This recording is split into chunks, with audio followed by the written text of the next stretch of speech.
전술이 좀 다르지 않은가. 그쵸. 그때 진짜 감독 전술이 좋았죠. 힘든 아, 우리가 사실 멘토하기도 힘들게. 맞아요. PSSI dan Shin Tae-yong girang bukan kepalang.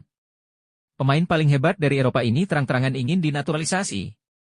Begini faktanya.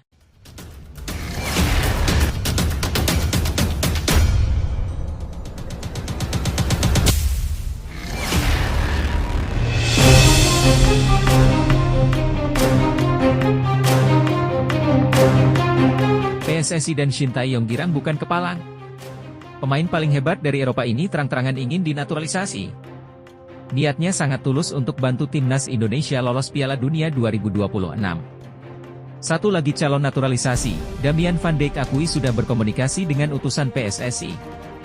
PSSI dikabarkan akan mendapatkan satu lagi amunisi diaspora. Pemain yang tengah dipantau tersebut adalah Damian van Dijk. Damian saat ini bermain untuk Telstar U21. Pemain berusia 20 tahun ini dapat memainkan beberapa peran di lini pertahanan. Selain sebagai bek tengah, yang merupakan posisi alaminya, Damian juga bisa bermain sebagai bek kanan dan gelandang bertahan. Sebelum lanjut, Mimin minta tolong tonton video ini sampai selesai, agar tidak ada kesalahpahaman yang terjadi. Dan tak bosan-bosan juga, tolong like dan share video ini ke media sosial kalian agar semua orang tahu apa yang sedang terjadi. Menurut Damian, sudah ada komunikasi dari PSSI. Waktu itu, yang menghubunginya adalah utusan PSSI, Hamdan Hamedan, yang dikenal sebagai salah satu tokoh kunci di balik program naturalisasi atlet Indonesia. Tahun lalu, aku beberapa kali berbicara dengan Pak Hamdan, kata Damian. Aku juga sudah pernah bertemu dengan pemain-pemain lain yang akan dinaturalisasi, serta pemain-pemain yang sudah dinaturalisasi. Aku sudah berkomunikasi dengan baik dengan mereka, lanjutnya. Nama Damian masuk dalam daftar 150 pemain diaspora yang disebut Ketua Umum PSSI, Erick Thohir, berpeluang dipanggil timnas Indonesia.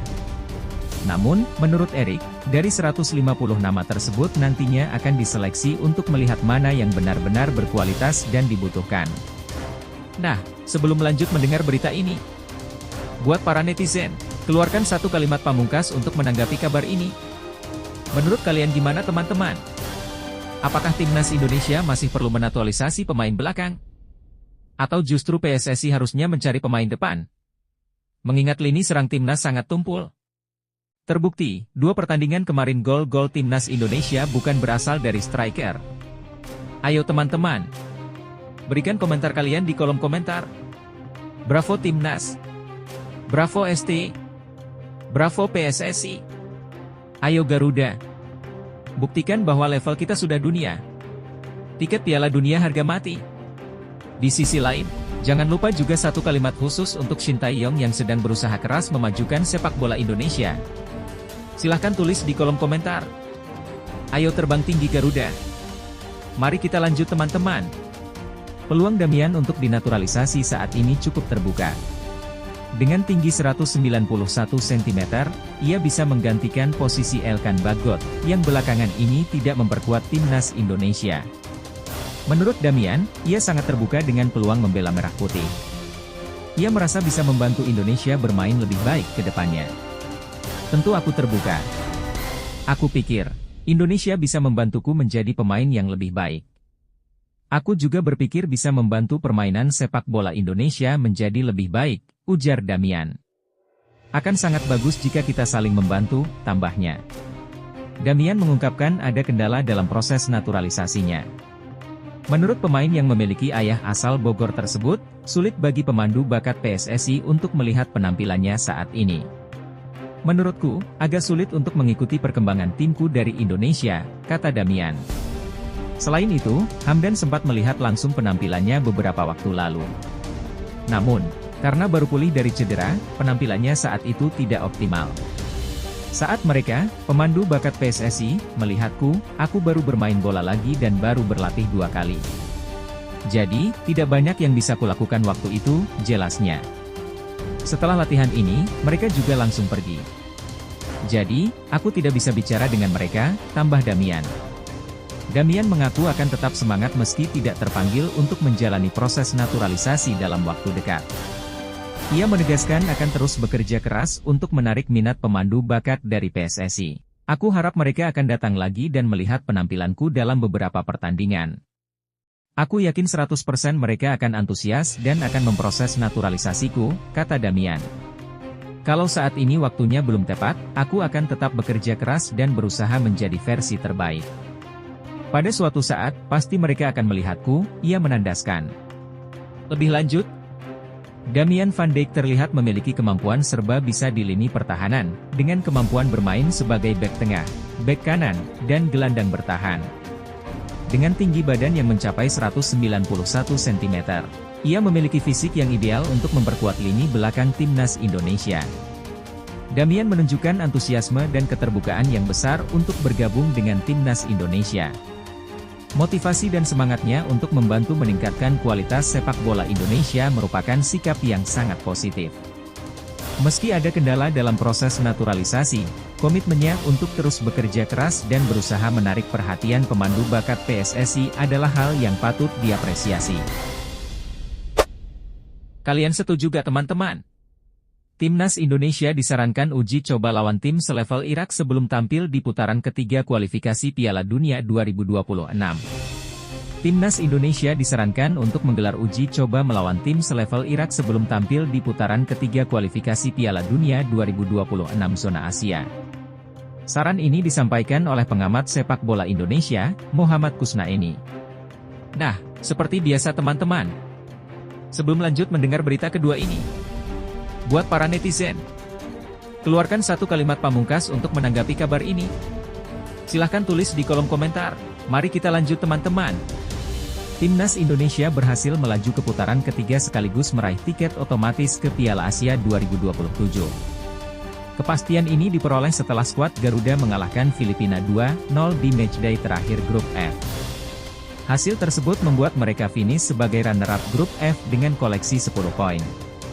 Pencapaian ini sangat membanggakan karena timnas Indonesia sukses menciptakan sejarah dengan melaju ke putaran ketiga kualifikasi Piala Dunia 2026 zona Asia. Selain itu, skuad Garuda menjadi satu-satunya wakil dari Asia Tenggara setelah Vietnam, Thailand, dan Malaysia harus terhenti di putaran kedua.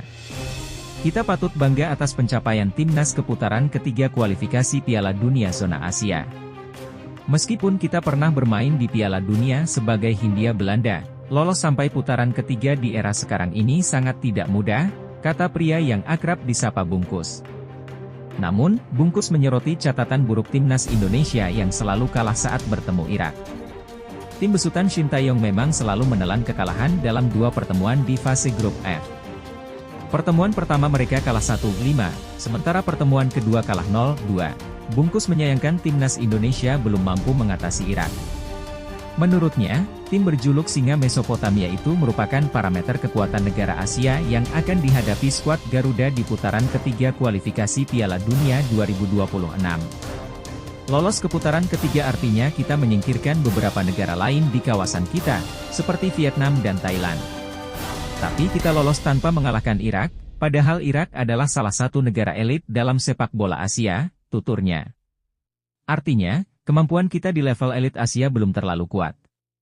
Di putaran ketiga nanti, lawan kita adalah tim papan atas Asia, seperti Jepang, Korea Selatan, Qatar, dan Australia, lanjut Bungkus. Oleh karena itu, Bungkus menyarankan PSSI untuk menggelar laga uji coba sebelum timnas Indonesia tampil di putaran ketiga. Dia menjelaskan, lawan yang ideal minimal setara dengan Irak. Kita perlu mempersiapkan diri lebih baik untuk putaran ketiga, khususnya dengan menggelar berbagai uji coba internasional melawan tim-tim yang kekuatannya minimal setara dengan Irak, tandas pria berusia 56 tahun itu.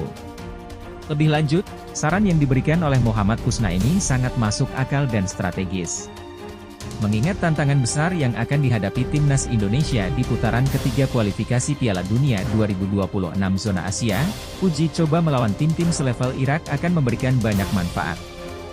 Menghadapi tim kuat seperti Irak akan memberikan gambaran nyata tentang level permainan yang harus dicapai timnas Indonesia.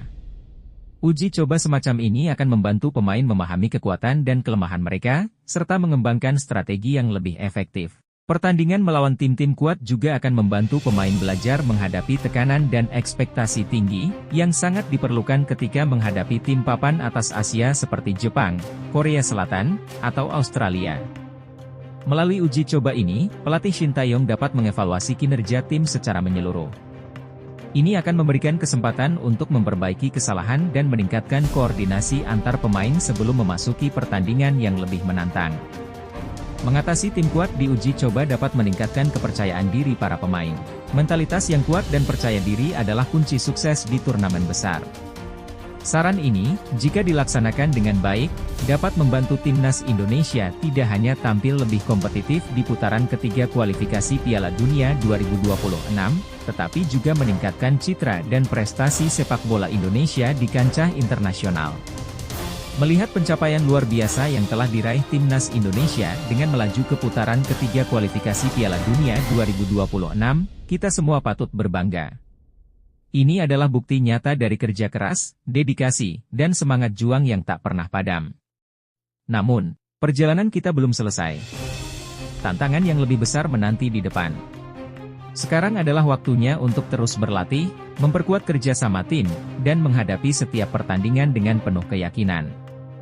Ingatlah bahwa setiap uji coba melawan tim-tim kuat seperti Irak bukanlah sekadar pertandingan biasa, melainkan kesempatan emas untuk belajar, berkembang, dan membuktikan bahwa kita mampu bersaing di level tertinggi. Menarik nih teman-teman. Kisah transformasi timnas Indonesia di bawah asuhan Shin Tae-yong. Tim nasional Indonesia yang dulunya sering menghadapi Timor Leste, kini lebih sering bertanding melawan negara-negara kuat di bawah kepemimpinan Shin Tae-yong. Nah, seperti biasa teman-teman. Sebelum lanjut mendengar berita ketiga ini, buat para netizen, keluarkan satu kalimat pamungkas untuk menanggapi kabar ini. Silahkan tulis di kolom komentar. Mari kita lanjut teman-teman. Perubahan ini menarik untuk disimak, terutama mengingat masa kelam timnas Indonesia sebelum dilatih oleh pelatih asal Korea Selatan tersebut yang banyak beredar di media sosial. Shin Tae-yong tak bisa disangkal telah berhasil membawa timnas Indonesia berkembang pesat. Hal ini terlihat dari peningkatan peringkat FIFA yang signifikan dan berbagai prestasi membanggakan lainnya. Meskipun Shin Tae-yong belum berhasil memberikan gelar juara bagi timnas Indonesia, baik di tim senior maupun kelompok umur, ia sukses membawa Garuda ke berbagai turnamen bergengsi. Kini, timnas Indonesia lebih sering melawan tim-tim kuat. Dahulu, sangat sulit melihat timnas Indonesia bertanding melawan tim-tim besar. Untuk bisa tampil di Piala Asia saja, timnas Indonesia harus melalui babak playoff kualifikasi terlebih dahulu. Selain itu, dalam uji coba jelang turnamen penting, lawan sparring timnas Indonesia biasanya tim-tim kecil seperti Timor Leste, dengan hasil yang seringkali kurang memuaskan.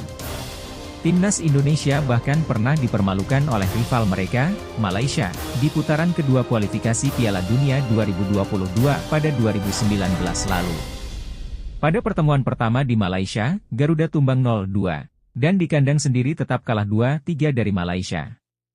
Akibatnya, timnas Indonesia terjerembab di dasar klasemen grup G putaran kedua kualifikasi Piala Dunia 2022, hanya meraih 1 poin, tertinggal dari Uni Emirat Arab, UEA, Vietnam, Malaysia, dan Thailand. Pada 1 Januari 2020, PSSI yang saat itu dipimpin oleh Muhammad Iriawan mendatangkan Shin Tae-yong dari Korea Selatan. Sejak saat itu, sejarah timnas Indonesia berubah. Dimulai dari menjadi runner-up Piala AFF 2020 hingga meraih medali perak di SEA Games 2021. Timnas Indonesia juga berhasil lolos ke Piala Asia untuk pertama kalinya setelah 18 tahun dan bahkan mencapai babak 16 besar di Piala Asia 2023. Di Piala Asia U23 2024, Shin Tae-yong sukses mengantarkan timnas Indonesia U23 untuk pertama kalinya menembus 8 besar, bahkan semifinal. Pencapaian terbaru dan paling luar biasa adalah ketika timnas Indonesia berhasil mencapai babak ketiga kualifikasi Piala Dunia 2026 zona Asia, menyingkirkan Vietnam dan Filipina di grup F pada babak kedua kualifikasi. Secara peringkat FIFA, Shin Tae-yong sukses membawa timnas Indonesia dari posisi 175 dunia ke peringkat 134 per 8 April 2024. Diharapkan hasil ini terus membaik. Sejak era Sintayong, lawan timnas Indonesia pun semakin beragam. Timnas kini menghadapi Jepang, Australia, Korea Selatan U23, Tanzania, Guinea U23, Qatar, Irak, dan banyak lagi. Sebelumnya, timnas Indonesia lebih banyak bersaing dengan tim-tim dari Asia Tenggara. Inilah kisah mengenai Sintayong yang berhasil meningkatkan level timnas Indonesia. Lebih lanjut, pendekatan yang diambil oleh Sintayong tampak berhasil meningkatkan kualitas tim, baik dari segi performa di lapangan maupun peringkat di FIFA. Ini menunjukkan bahwa perubahan kepemimpinan dan strategi pelatihan yang tepat dapat membawa dampak besar bagi tim sepak bola nasional. Peningkatan kualitas lawan terlihat jelas, di mana sebelumnya timnas Indonesia sering berhadapan dengan tim-tim kecil. Namun, di bawah Sintayong, mereka mulai menghadapi tim-tim kuat dari berbagai belahan dunia. Ini menunjukkan peningkatan kepercayaan diri dan kualitas tim yang signifikan. Prestasi di turnamen juga patut diapresiasi. Meskipun belum ada gelar juara, capaian seperti menjadi runner-up di Piala AFF dan lolos ke Piala Asia serta kualifikasi Piala Dunia adalah prestasi besar. Ini menunjukkan bahwa timnas Indonesia sedang berada di jalur yang benar untuk mencapai kejayaan. Peningkatan peringkat FIFA dari 175 ke 134 adalah indikator kemajuan yang jelas. Ini tidak hanya meningkatkan reputasi timnas Indonesia di kancah internasional tetapi juga meningkatkan semangat para pemain dan pendukung. Kedatangan Sintayong membawa perubahan budaya dan mentalitas dalam tim. Pelatih asal Korea Selatan ini tampaknya berhasil mengubah mentalitas tim menjadi lebih profesional dan kompetitif. Perubahan ini juga menunjukkan pentingnya dukungan dari Federasi Sepak Bola Nasional, dalam hal ini PSSI. Keputusan untuk mendatangkan Sintayong adalah langkah tepat yang telah membawa dampak positif. Secara keseluruhan, menunjukkan bahwa dengan manajemen yang tepat, pelatihan yang efektif, dan dukungan federasi yang kuat, timnas Indonesia memiliki potensi besar untuk terus berkembang dan bersaing di tingkat yang lebih tinggi. Ingin ikuti jejak Sintayong, Nova Arianto berambisi bawa timnas Indonesia U16 lolos ke Piala Asia U17 2025. Pelatih timnas Indonesia U16, Nova Arianto, berbicara mengenai hasil undian kualifikasi Piala Asia U17 2025. Nova berambisi membawa skuad Garuda Muda untuk mengikuti ajang bergengsi tersebut, melanjutkan prestasi yang telah dicapai oleh timnas Indonesia pada Piala Asia 2023. Sebagaimana diketahui, undian kualifikasi Piala Asia U17 2025 telah dilakukan pada hari Kamis, 13 Juni 2024. Timnas Indonesia U16 masuk ke dalam grup G bersama Australia, Kuwait, dan Kepulauan Mariana Utara. Hal ini merupakan tantangan berat bagi tim asuhan Nova. Menanggapi hasil undian tersebut, Nova mengakui bahwa grup mereka bukanlah grup yang mudah. Namun, ia meminta para pemain timnas Indonesia U16 untuk tidak gentar. Menurutnya, yang terpenting adalah membentuk mental yang kuat bagi skuad Garuda Muda. Kami mewaspadai semua lawan di grup kami dan saya berharap para pemain memiliki mental yang berani dan kuat untuk menghadapi siapapun lawannya, kata Nova ketika dihubungi oleh MNC Portal Indonesia, Kamis, 13 Juni 2024. Di usia mereka, secara kualitas individu tidak akan terlalu berbeda jauh, tetapi yang membedakan adalah fisik dan mental, lanjutnya. Nova juga bertekad membawa timnya lolos ke Piala Asia U17 2025. Mantan pemain Persib Bandung itu ingin mengikuti jejak Sintayong yang berhasil membawa timnas Indonesia lolos ke Piala Asia 2023, di mana saat itu babak kualifikasi juga berlangsung di Kuwait. Saya berharap prestasi yang pernah dicapai oleh timnas senior di Kuwait bisa terulang di timnas U16, di mana saat itu kita bisa lolos Piala Asia di Kuwait, ungkap Nova. Lebih lanjut, Nova menegaskan akan mempersiapkan timnas Indonesia U16 dengan sebaik mungkin. Fokus utamanya saat ini adalah pada gelaran Piala AFF U16 2024. Kami akan mencoba mempersiapkan tim sebaik mungkin dan mencoba semua pemain di turnamen AFF U16 ini untuk melihat kesiapan pemain menuju kualifikasi Piala Asia U17 2025, tutur Nova. Sebagai informasi, Piala AFF U16 2024 akan digelar di Solo pada 21 Juni hingga 4 Juli 2024 mendatang. Timnas Indonesia U16 yang berstatus sebagai tuan rumah tergabung dalam grup A bersama Laos, Filipina, dan Singapura. Lebih lanjut, optimisme dan tekad pelatih Nova Arianto untuk membawa Timnas Indonesia U16 sukses di kualifikasi Piala Asia U17 2025. Nova menunjukkan sikap realistis dengan mengakui tantangan di grup mereka, namun tetap menekankan pentingnya mentalitas kuat dan persiapan maksimal. Pendekatan Nova yang menekankan mental dan fisik menunjukkan pemahaman mendalam tentang pembinaan pemain muda. Dalam sepak bola, terutama di level junior, perbedaan teknis seringkali tipis, dan aspek mental serta fisik memang bisa menjadi penentu. Nova juga ingin mengulang sukses timnas senior di bawah arahan Shin Tae-yong, yang bisa menjadi motivasi tambahan bagi para pemain muda. Keikutsertaan Timnas Indonesia U16 di Piala AFF U16 sebagai tuan rumah bisa menjadi ajang uji coba penting sebelum kualifikasi Piala Asia U17. Ini adalah kesempatan bagus bagi Nova untuk menilai kekuatan dan kelemahan timnya, serta menemukan formasi terbaik.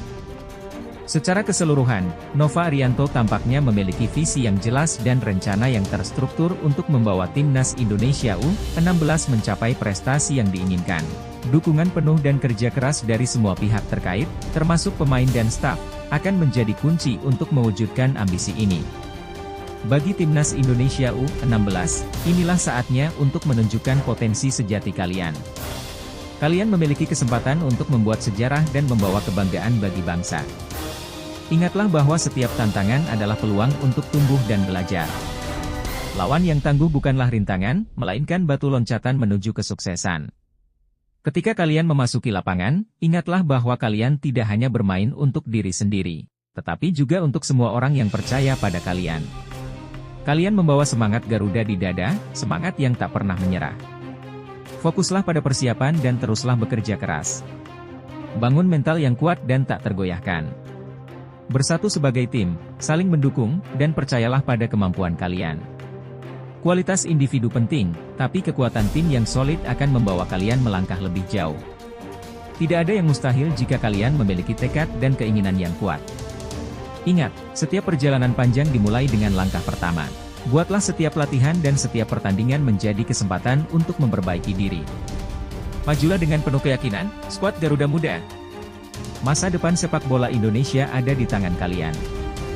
Berikan yang terbaik dan tunjukkan kepada dunia bahwa kalian adalah kebanggaan Indonesia. Kami semua mendukung dan percaya pada kalian. Media Vietnam, TTO247, menyebut Timnas Indonesia akan mendapatkan keuntungan jika bertemu Timnas Korea Selatan di fase grup putaran ketiga kualifikasi Piala Dunia 2026 zona Asia. Hal ini tidak terlepas dari keberadaan Shin Tae-yong. Timnas Indonesia berhasil melangkah ke babak ketiga kualifikasi Piala Dunia 2026 zona Asia setelah menjadi runner-up grup F di putaran kedua. Di putaran ketiga, Timnas Indonesia akan menghadapi lawan-lawan yang lebih berat, termasuk tim-tim elit Asia seperti Korea Selatan, Iran, dan Jepang. Shin Tae-yong secara terbuka mengaku ingin bertemu Korea Selatan di babak berikutnya. Menurutnya, laga tersebut akan lebih mudah karena ia sangat mengenal para pemain di skuad Taegeo Warriors. Sebenarnya menurutku Korea Selatan mudah. Karena sayalah yang paling mengenal tim Korea. Semua muridku berada di garda depan, jadi saya sangat mengenal pemain Korea, ujar Shin yang dikutip dari Wikitrade. Pernyataan Shin tersebut diamini oleh TTO247. Menurut mereka, pengetahuan Shin tentang kekuatan lawan dan fakta bahwa ia berasal dari Korea Selatan akan membantu Indonesia. Berbagi lebih banyak tentang Korea Selatan membantu Indonesia mendapatkan tiket ke babak berikutnya, tulis TTO247 dalam artikel berjudul, Shin Tae-yong memimpikan bertemu Korea. Indonesia termasuk dalam 18 negara yang melaju ke putaran ketiga kualifikasi Piala Dunia 2026 zona Asia. Merah Putih berada di pot 6, sementara Korea Selatan menjadi tim unggulan di pot 1. Dengan demikian, sangat mungkin Indonesia bertemu Korea Selatan di babak ketiga. Dari 18 tim yang lolos, mereka akan dibagi ke dalam 3 grup yang masing-masing berisi 6 negara. Hanya juara dan runner-up dari 3 grup tersebut yang akan otomatis lolos ke babak berikutnya, sehingga meraih poin saat melawan Korea Selatan tentu akan sangat menguntungkan. Lawan-lawan di pot 2-5 masih cukup realistis untuk dihadapi oleh Timnas Indonesia. Lebih lanjut, Pertemuan antara Timnas Indonesia dan Korea Selatan di babak ketiga kualifikasi Piala Dunia 2026 zona Asia memang bisa menjadi keuntungan bagi Indonesia, terutama karena keberadaan Shin Tae-yong. Sebagai mantan pelatih Korea Selatan, Shin memiliki pengetahuan mendalam tentang gaya bermain, strategi, dan kekuatan pemain Korea Selatan. Ini bisa menjadi keuntungan taktis yang signifikan. Namun, meski memiliki keunggulan informasi, tantangan yang dihadapi tetap besar. Korea Selatan adalah salah satu tim terkuat di Asia dengan sejarah panjang prestasi di kancah internasional. Timnas Indonesia harus memanfaatkan semua peluang yang ada, termasuk pengetahuan Shin, untuk meraih hasil positif. Selain itu, keberhasilan di babak ketiga tidak hanya bergantung pada satu pertandingan melawan Korea Selatan. Timnas Indonesia juga harus tampil konsisten melawan tim-tim lain di grup tersebut. Dengan persiapan yang matang, strategi yang tepat, dan semangat juang tinggi, Indonesia memiliki peluang untuk bersaing dan mencapai hasil yang diinginkan. Kesimpulannya, keberadaan Shin Tae-yong memberikan keuntungan strategis, tetapi kerja keras dan konsistensi di setiap pertandingan tetap menjadi kunci utama untuk meraih sukses di putaran ketiga kualifikasi Piala Dunia 2026 zona Asia. Bukan pemain Timnas Indonesia, Como 1907 incar striker Irak Ali Jassim. Ali Jassim, penyerang Timnas Irak, disebut-sebut menjadi incaran Como 1907. Klub yang baru promosi ke Liga Italia untuk musim 2024 hingga 2025 ini sangat tertarik menggunakan jasanya. Como 1907 adalah klub yang mayoritas sahamnya dimiliki oleh pengusaha Indonesia, Hartono Bersaudara. Fakta ini membuat banyak warganet berharap klub tersebut akan mendatangkan pemain Timnas Indonesia ke Italia. Nama Tom Haye sempat muncul dalam perbincangan. Selain kontraknya yang habis dengan SC Heerenveen, pemain berusia 29 tahun ini juga pernah diminati Como 1907 saat masih berkompetisi di Serie B. Namun, Nirwan Suarso, perwakilan klub, menepis kemungkinan merekrut Haye atau pemain Timnas Indonesia lainnya. Menurutnya, Como 1907 membutuhkan pemain berkualitas tinggi untuk bersaing di Serie A 2024 hingga 2025. Menariknya, kabar terbaru menyebutkan bahwa klub berwarna biru ini mengincar Ali Jassim.